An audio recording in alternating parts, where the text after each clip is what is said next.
Jamaah. Iye. Oh jamaah. Iye. Alhamdulillah. Tepuk tangan lagi, kita masih di Islam itu Indah. Masya Allah, tabarakallah. Semangat untuk belajar pagi hari ini ya. Dan untuk jamaah yang baru bergabung, hari ini kita sedang membahas tema jangan remehkan sholat tarawih. Langsung aja kita bahas lagi. Ustadz Syam, izin Ustadz. Bagaimana nih Ustadz, sebenarnya mana yang lebih diutamakan Ustadz? Tentang apa tuh? Badiah Isya atau taraweh? Karena ada orang yang udah gak usah Badiah Isya deh, habis sholat Isya langsung aja taraweh. Gitu. Jadi sebenarnya yang penting yang mana sih Ustadz? Baik, bismillahirrahmanirrahim. Ustadz. Tabe guruku, Satafi, Ustadz Maulana, Mas Soni, serta seluruh jamaah yang dimuliakan Allah Subhanahu wa taala. Al-Qur'an surah Ali Imran ayat 113. A'udzu billahi minasy syaithanir rajim. Allah. وسارعوا إلى مغفرة من ربكم وجنة عرضها السماوات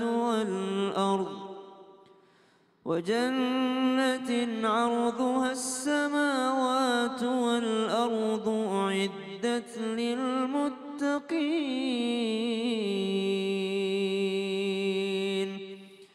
اللهم ارحمنا بالقرآن. Dalam Al-Quran disebutkan untuk kita senantiasa mengejar ketakwaan itu sendiri, dan ketakwaan itu berbuah surga, dan ketakwaan itu berbuah ampunan dari Allah Subhanahu wa taala. Maka jikalau ditanyakan antara dua sholat sunnah, jadi ini compare nih, perbandingannya sejurus nih. Kenapa? Karena sama-sama sholat sunnah. Perbandingan tuh harus begitu, harus adil. Jangan beda perbandingan, beda jenis diperbandingkan. Mana lebih utama, sholat isya atau sholat taraweh? Beda dong, satu wajib, satu sunnah. Kalau ini sama-sama sunnah nih, apa itu? Sholat sunnah ba'diyah isya dengan sholat sunnah taraweh. Kemudian dua-duanya sama-sama apa? Sama-sama dilaksanakan habis Isya, sama-sama waktunya antara Isya sampai subuh. Maka yang mana yang lebih utama? Maka dikatakan ada dua pendapat. Pendapat yang pertama, sholat sunnah yang disyariatkan berjamaah jauh lebih utama dibandingkan sholat sunnah yang sendirian. Jadi kalau dikatakan sholat sunnah berjamaah itu lebih utama dibandingkan sholat sunnah sendirian. Yang mana yang berjamaah Bu? Tarawih atau ba'diyah? Tarawih. Berarti tarawih lebih utama daripada ba'diyah? Kecuali dalam kasus ini lebih utama ba'diyah. Kenapa? Karena sholat sunnah yang tidak pernah ditinggalkan Nabi SAW. Dan disebutkan juga oleh para ulama kita bahwa ini ada susunannya sebenarnya. Sholat yang paling utama diantaranya sholat sunnah rawatib, qobliyah subuh, dan sholat sunnah rawatib yang lainnya. Baru setelah itu sholat-sholat yang lainnya seperti sholat sunnah wudu, sholat sunnah duha. Tapi sholat sunnah rawatib ini tinggi sekali keutamaannya. Maka ulama menyebutkan bahwa sholat sunnah ba'diyah isya itu lebih utama dibandingkan sholat sunnah taraweh. Maka jangan ditinggalkan daripada sholat sunnah ba'diyah. Habis sholat isya silakan zikir wirid sebentar. Wirid yang paling bagus di bulan suci Ramadan diperbanyak, syahadat, istighfar, minta surga, minta jauh daripada neraka. Nasyhadu an la ilaha illallah wa nastaghfirullah nas'aluka ridhaka wal jannah wa na'udzubika min sakhatika wan nar. Setelah wirid bangun untuk bersolat sunnah 2 rakaat, yaitu solat sunnah ba'diyah. Setelah solat sunnah ba'diyah baru melaksanakan solat sunnah taraweh. Kenapa? Karena ternyata Nabi SAW tidak pernah sekalipun meninggalkan daripada solat sunnah rawatib ini. Itulah disebut dengan rawatib. Kenapa disebut dengan rawatib? Karena memang dia nempel sama solat itu. Baik di dalam Ramadan ataupun di luar bulan suci Ramadan, dia nempel sama si solat isya. Maka solat sunnah ba'diyah terlebih dahulu, baru melaksanakan solat taraweh. Bagaimana kalau dia telat Ustadz? Ada kemacetan mungkin di ibu kota ini terjadi. Mungkin dia solat sunnah ba'diyahnya tidak dapat. Tapi sampai di masjid orang udah taraweh. Maka dia tadi sudah jelaskan solat isya lah terlebih dahulu. Setelah solat isya maka silahkan langsung solat taraweh kalau memang tidak memungkinkan solat sunnah ba'diyah. Tapi kalau ditanyakan lebih utama mana, maka ulama sepakat bahwasanya lebih utama solat sunnah ba'diyah isya, baru setelah itu solat sunnah taraweh. Alhamdulillah terjawab. Siap. Terima kasih Ustadz Syam. Sama-sama. Tepuk tangan untuk guru-guru kita, Masya Allah, tabarakallah. Oke, sekarang saatnya ada di studio. Aku kasih kesempatan lagi untuk bertanya ya. Yuk kita masuk lagi ke segmen Tanya Dong Ustadz. Kami semua tanya dong Ustaz. Yang mau nanya boleh angkat tangan sebelah sini ya. Sebelah sini tadi udah. Sebelah sini, Ibu dulu deh. Silakan. Namanya siapa Ibu? Assalamualaikum warahmatullahi wabarakatuh. Waalaikumsalam warahmatullahi wabarakatuh. Perkenalkan nama saya Ibu Suharti dari Majelis Taklim Al-Ihsan, Kampung Cerewet, Bekasi. Masya Allah, tepuk tangan dong buat Ibu Suharti biar lebih semangat nanyanya. Tanya dong Ustadz. Iya. Saya mau bertanya kepada Ustadz Afif. Ustadz Afif boleh. Alhamdulillah. Terima kasih. Oh, udah disamperin Pak tuh. Ustadz, saya mau bertanya. Kewajiban sholat tarawih itu sebenarnya berapa rakaat? Soalnya ada yang 11 rakaat dan ada yang 23 rakaat. Demikian Pak Ustadz. Sebelumnya terima kasih. Wassalamualaikum warahmatullahi wabarakatuh. Waalaikumsalam warahmatullahi wabarakatuh. Terima kasih Ibu. Silakan Ustadz Afif, silakan dijawab. Bismillah, walhamdulillah. Memang setiap bulan Ramadan ini selalu menjadi pertanyaan yang menarik. Apakah 11, apakah 23? Alhamdulillah, jika kita bertanya hal tersebut berarti kita orang yang insya Allah mau bertarawih. Lillah. Alhamdulillah. Maka yang pertama adalah memang Nabi Muhammad di dalam riwayat Siti Aisyah. Tidaklah Nabi Muhammad SAW yusalli fi Ramadan wala fi ghairihi 11 rakatan. Nabi Muhammad salat di dalam bulan Ramadan atau di luar Ramadan 11 rakaat. Itu pendapat dari riwayat Siti Aisyah, kemudian banyak yang menggunakan 11 rakaat.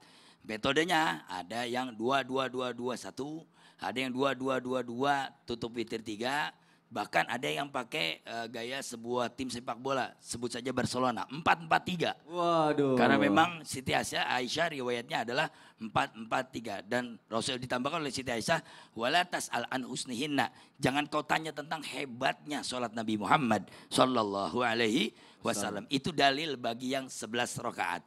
Kemudian bagaimana dengan yang 23 rakaat?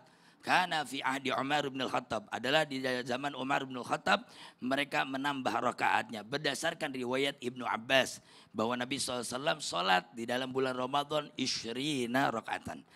Beliau sholat 20 rakaat. Nah Umar bin Al-Khattab kemudian yang membuatnya menjadi jamaah. Makanya kata beliau ni'matul bid'ah hadhi. Ini adalah bid'ah paling nikmat. Di mana kita berjamaah, kita melaksanakan sholat, diperbanyak sholatnya. Sehingga secara kesimpulan tidak ada satupun kewajiban yang pasti atau bilangan yang pasti dari Nabi Muhammad SAW. Jadi 11 rakaat boleh, 23 juga boleh. Dan lebih bagusnya lagi, kalau menurut pendapat kami adalah banyakkan bilangannya, 23. Kenapa? Ada satu hadis Nabi Muhammad SAW di dalam kitab Bulughul Maram. Bab masalah sholat sunnah. Ketika ada sahabat Nabi Muhammad SAW yaitu Al-Aslam, beliau bertanya, ditanya oleh Rasulullah SAW, ya Aslam kamu mau apa? Masya Allah, sal tu'alti, mintalah kau akan diberi. Artinya dia minta, Nabi Muhammad akan berdoa. Dia tidak minta apa-apa ibu-ibu sekalian dan jamaah sekalian, dia tidak minta apa. Dia cuma minta, ala murafaqataka fil jannah. Saya pengen jadi tetanggamu ya Rasulullah di surga. Bayangkan, sahabat ini nggak minta kaya, sahabat ini nggak minta tahta. Dia pengen menjadi tetangga Nabi, nggak puas jadi tetangga Nabi di bumi, pengen di akhirat jadi tetangga Nabi. Kira-kira tetangga kita mau bareng kita nggak kira-kira? Aduh, mudah-mudahan, insya Allah ya. insya Allah. Maka ketika hadis tersebut terjadi, beliau mengatakan fa'inni bikasrati sujud. Maka kalau kamu pengen menjadi tetangga saya di surga, banyakin sujud, artinya banyakin salat. Maka jika kita pengen Ramadan ini menjadi baik, banyakin rokaatnya. Bahkan di dalam riwayat yang lain disebutkan di zaman Umar bin Khattab dan Utsman bin Affan, mereka sholat 20 rokaat dengan 200 ayat. Ya Allah. Al-Mi'in, kurang lebih 200 ayat. Dan sampai disebutkan juga di dalam riwayat tersebut, kami yatawakka'u bi'asaim, mereka bersender dengan tongkatnya. Karena bituli ayatim. Oh, kayak gini. Mereka bersender. Okay. Nah, kalau kita nggak usah bersender karena kita baca Al-Hakumut. Cepet Ala ya. kumut wal asing gak usah nyender gitu ya. Cepet ya. Ini yang 200 rakaat suratul Imran. Iya. Itu terjadi di zaman Umar bin Khattab dan Utsman bin Affan. Maka oleh karena itu dengan jarak dari Ba'da Isya kata Ustadz Maulana sampai mau subuh. Artinya jarak yang panjang itu kita perbanyak rakaatnya. Insya Allah. Jadi 11 boleh, 23 boleh. Yang nggak boleh adalah udah nanya tapi nggak sholat gitu ya. Nah. Terima kasih tepuk tangannya dong. Masya Allah, tabarakallah. Terima kasih Ibu sudah bertanya ya. Masya Allah kejawab ya Bu ya. Alhamdulillah. Siapa ya Ibu? Kok Ibu tunjuk-tunjuk, Ibu takut apa gimana? Ya udah deh, Ibu boleh deh. Silakan berdiri, namanya siapa Ibu? Assalamualaikum warahmatullahi wabarakatuh. Waalaikumsalam warahmatullahi wabarakatuh. Nama saya Dalmiah dari Majelis Taklim Al-Ihsan, Kampung Cerewet, Bekasi. Tepuk tangannya untuk Ibu Dalmiah. Sudah mau nanya, disemangatin dong. Tanya dong Ustadz. Iya. Saya mau tanya ke Pak Ustadz Maulana. Ibu tahu aja. Mau nanya apa? Oke. Begini ya Pak Ustadz. Ya. Apakah sholat tarawih itu harus di masjid dan berjamaah? Boleh nggak di rumah? Soalnya begini, kalau kita ke masjid bawa anak kecil, punya cucu nih Pak. Bawa anak kecil takutnya mengganggu orang lain, orang yang sedang sholat. Gimana tuh Pak? Terima kasih. Wassalamualaikum warahmatullahi wabarakatuh. Waalaikumsalam warahmatullahi wabarakatuh. Berarti Ibu kalau bawa cucu ke masjid takutnya Ibu gangguin orang lagi sholat gitu ya? Iya. Yang gangguin ibunya ya? Cucunya ya. Silahkan dijawab Ustaz Maulana. Izin Ustaz Afif dan Ustaz Sam dan semuanya guru-guru yang lagi nonton dan siapapun terima kasih banyak ikut bermajelis di bulan suci Ramadan. Pahala kita hari ini mau tahu enggak? Bagaikan orang salat sunat 1000 rakaat. Masya Allah, amin. Jadi kita bahas salat sunnah dan ternyata ikut bermajelis, mendengarkan pengajian, majelis Islam Indah lagi nonton, mendapatkan pahala 1 gunung. Dan pahala 1 gunung itu lebih mulia daripada salat sunat 1000 rakaat. Alhamdulillah. Nah pertanyaannya Ibu, bisa nggak salat tarawih itu di masjid atau di rumah? Jawabannya bisa di masjid, bisa di rumah. Tapi alangkah bagusnya kalau di masjid. Kenapa? Karena kalau di masjid Ibu aman. Apa amannya? Aman daripada hitungan. Udah berapa rakaat ya? Udah berapa rakaat? Gak usah mikir sendiri ya. Yang kedua, ketika kita salat di masjid pasti banyak pahalanya. Langkah kakinya, syiarnya, kemudian pahala yang luar biasa. Apalagi kalau masjidnya ada apalagi ceramahnya, kan dapat pahala lagi di situ. Jadi semuanya jadi pahala. Semua jadi pahala. Gimana dengan anak kecil? Sebenarnya justru anak kecil itu bagus dibawa ke masjid. Kalau saya ya, kalau ditanya, boleh nggak anak-anak dibawa ke masjid? Bawa itu anak. Apalagi kalau anaknya sudah kumisan. Ya, Itu bawa. itu bukan anak-anak. Anak. Udah tua. Kan namanya anak-anak. Ya, anak. Oh iya deh. Justru saya tampilkan kan di masjid, di pesantren. Jangan ceramah dulu sebelum tampilkan anak kecil. Kalau bawa anak kecil, tampilkan anak kecil, pasti neneknya datang. Iya. Tetangganya datang karena cucuku mau tampil. Betul. Jadi masjid tetap penuh karena anak-anak ditampilkan. Dan usahakan jangan semua sapnya anak-anak semua. Kalau anak-anak semua bisa main. Iya. Coba diselipin orang tua salat berdampingan sama anaknya. Dia tidak mungkin dia bermain, pasti bapaknya. Hah. Atau tegur sendiri. Nah, teknik yang kita lakukan. Jadi kepada semuanya, jangan biarkan anak-anak kita tidak dibawa ke masjid. Nih kalau saya ya, apakah memang anak-anak itu kayak lari-lari, enggak apa-apa. Yang penting bukan mamanya lari-lari.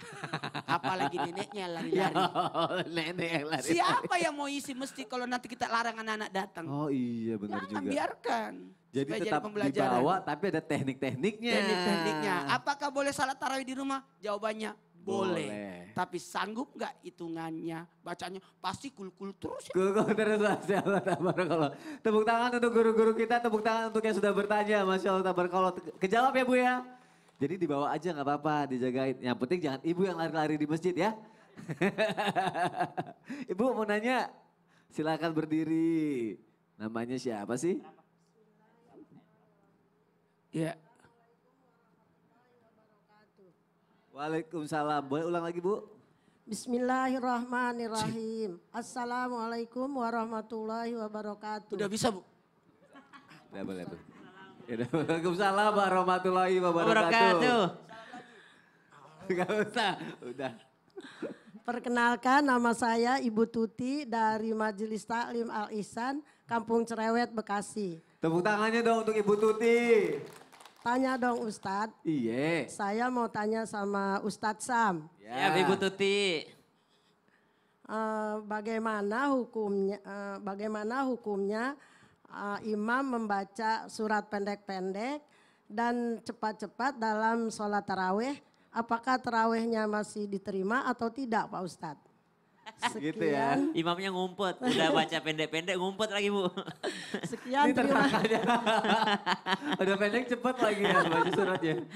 Sekian terima kasih pertanyaan dari saya. Assalamualaikum warahmatullahi wabarakatuh. Waalaikumsalam warahmatullahi wabarakatuh. wabarakatuh. Tapi pertanyaannya Ibu suka apa nggak kalau imamnya begitu? Kenapa? Ibu suka nggak kalau imamnya bacaannya pendek dan cepat? Enggak, Wah yakin. Masa sih? Coba tanya ibu yang di bawahnya. Ibu suka nggak? suka. Kalau saya sukanya yang sedang-sedang aja. Asik. Terima kasih Ibu, tepuk tangan aja sekali lagi dong. Tapi Silakan guru-guruku, dijawab, Ustaz Ustaz. Maulana, Ustaz Afif, Mas Soni, serta jamaah yang dimuliakan Allah Subhanahu wa taala, Al-Qur'an surah Al-Baqarah ayat 153. A'udzu billahi minasy syaithanir rajim. Ya ayyuhalladzina amanu ista'inu bis-sabri was-salah.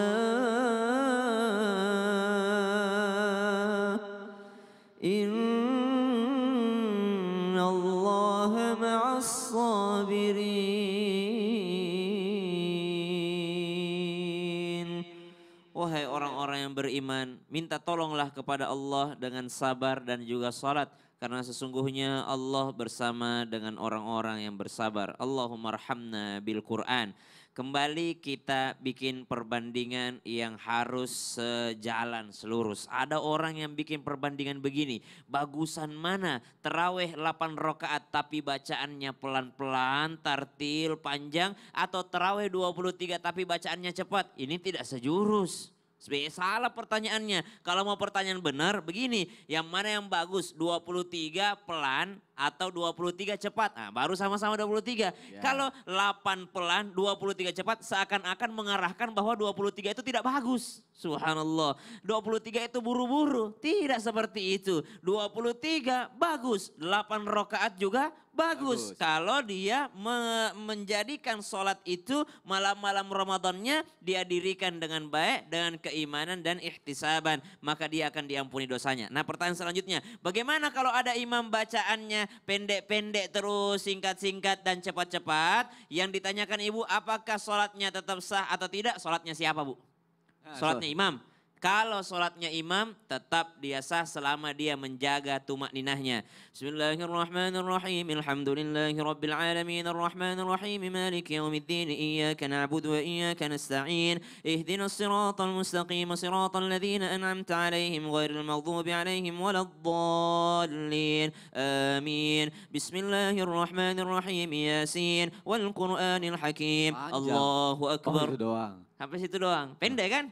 Pendek. Tapi dia menjaga. Daripada yang panjang, lambat, akan tetapi dia tidak menjaga daripada tumak ninahnya. Mungkin belum tentu yang panjang itu sah, belum tentu yang pendek itu tidak sah. Maka diperhatikan daripada tumak ninahnya, bacaan Al-Qur'annya. Kalau kata Imam Al-Ghazali, minimal ketika membaca inni wajjahtu itu khusyuk, ketika membaca iyyaka na'budu wa iyyaka nasta'in itu dikhusyukkan, kemudian ketika membaca assalamu alayka ayyuhan nabiyyu wa rahmatullahi wabarakatuh itu dikhusyukkan dalam salatnya.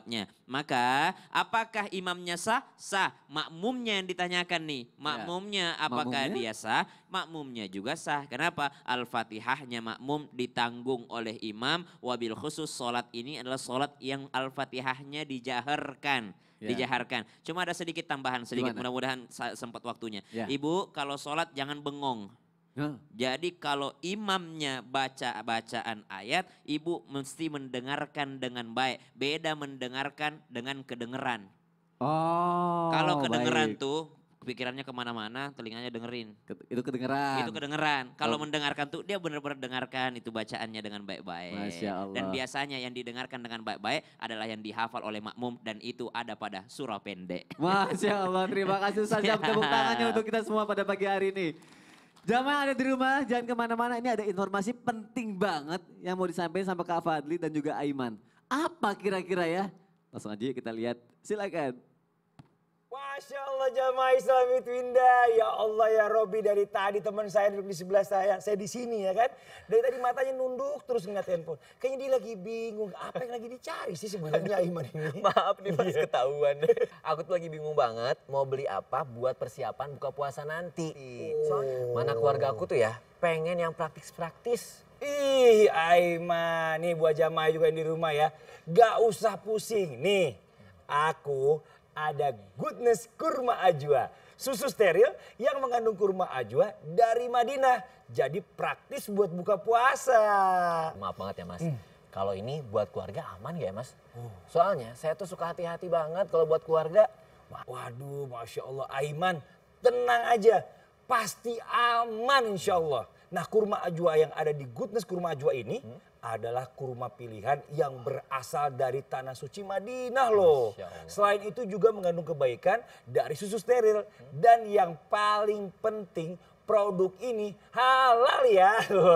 Masya Allah. Kalau gitu cocok banget nih buat nemenin keluarga buka puasa setiap hari. Tapi rasanya gimana nih Mas Fadli? Wah pokoknya tenang aja ya buat Aiman dan juga jamaah Islam itu indah yang ada di rumah. Goodness Kurma Ajwa ini rasanya enak banget. Manisnya pas, nggak seret dan cocok banget buat buka puasa. Dan yang aku suka nih, satu kaleng Goodness Kurma Ajwa ini juga bermanfaat untuk tubuh. Jadi manfaatnya pasti, manisnya pas. Kalau gitu sih, aku sering banget lihat Goodness Kurma Ajwa ini di minimarket dan juga toko terdekat. Kalau gitu, aku mau mulai stok deh. Minum satu kaleng Goodness Kurma Ajwa untuk berbuka ya.